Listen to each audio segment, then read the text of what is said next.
Good afternoon and welcome to another edition of the Daily Fix. I am your usual host and presenter, Advocate Tulo Hoyani.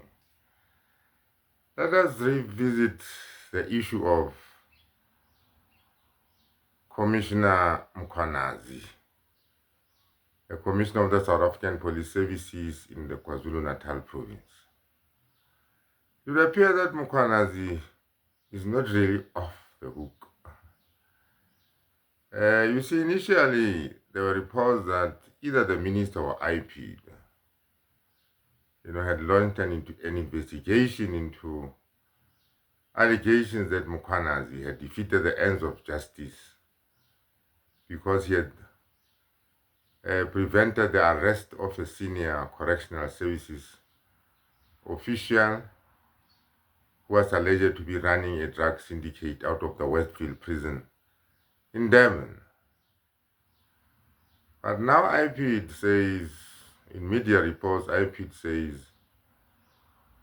that complaint came from an anonymous source and is in fact pursuing the complaint of the anonymous source. So, as you probably listen to this, Mkhwanazi is now under investigation by IPID on behalf of an unknown source. It's a very dicey situation. This unknown source, why this unknown source should remain anonymous, one cannot really say.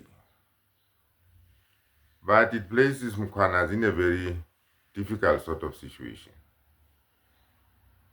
because Mkhwanazi cannot actually establish who this source is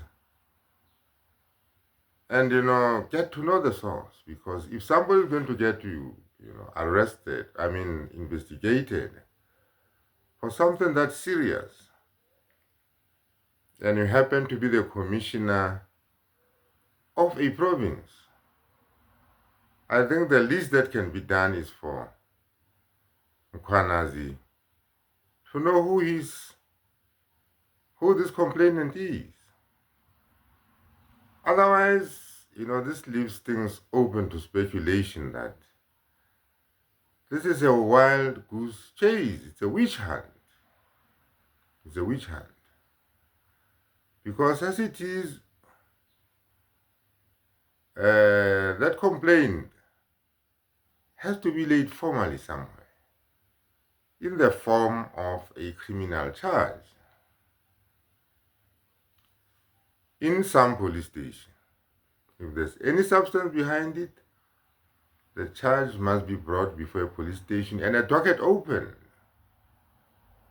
by this anonymous complainant. Why should accusers remain anonymous? Because at the time when it comes to open this docket, this anonymity will simply go away. We will get to know who this person is or these people are. And you need to know who you are dealing with. Mkhwanazi needs to know who he's dealing with. Because at the end of it all, should these matters come to court, these people are going to feature as complainants and also as prosecution witnesses. So they will definitely be known. Every case has a complainant. And the normal procedure is everything is above board. Complainants are well known. If perhaps there are threats to complainants, something can be done about that. But you cannot face charges against a faceless, nameless complainant. Because it even makes it difficult for you to sort of go forward, because you're going to say to yourself, what is it that I have to defend myself against? And where is it coming from? And why is it coming from that particular angle? Those questions must be answered. This is why anonymity is just out of question here. So we'd like to see how this is going to unfold.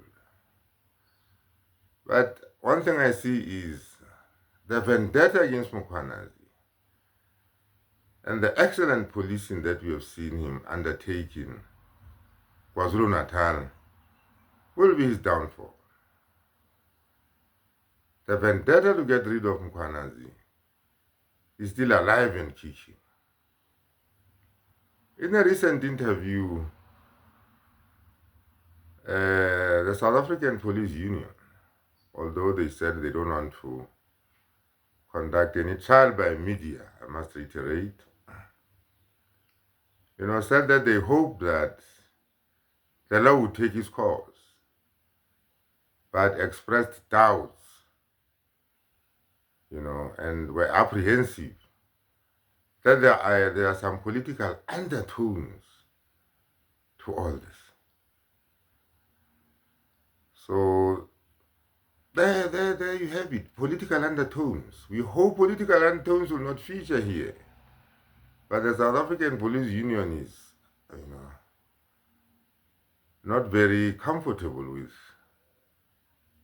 the real possibility of there being political undertones or political motivations behind all this. The whole issue becomes even more important when you also recall that Ian Cameron, the chairman of the Portfolio Committee on Police, also said that there is something political about the witch hunt of Mkhwanazi. So there we now have it from two different sources. So let us wait and see as this anonymous complainant gets along, because I suppose Mkhwanazi is now aware of an investigation that is being undertaken, and I think he will be approached in one way or another as the investigation unfolds, and he's entitled to know who the accuser is. It cannot be justice that an accuser remains nameless and faceless. How do you face up to a nameless and faceless accuser who is making such serious allegations? So let us see how it all unfolds, because this is a very serious offense. This is the crime of defeating the ends of justice. That carries with it a potential,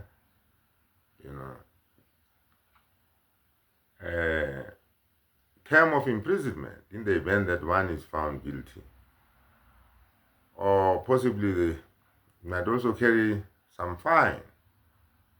But this whole impact, even before any verdict is decided or made known, is that the cumulative impact of all this has been to tarnish Mkhwanazi's image. And the sooner this faceless, nameless person comes forward and IP speeds up this investigation, the better for everybody. Because you can imagine the sort of prejudice that Mkhwanazi is suffering the longer this thing goes on. So, in the interest of everyone, this matter had better be disposed with at the earliest possible time. Having said that, please enjoy the rest of the day and have a nice evening.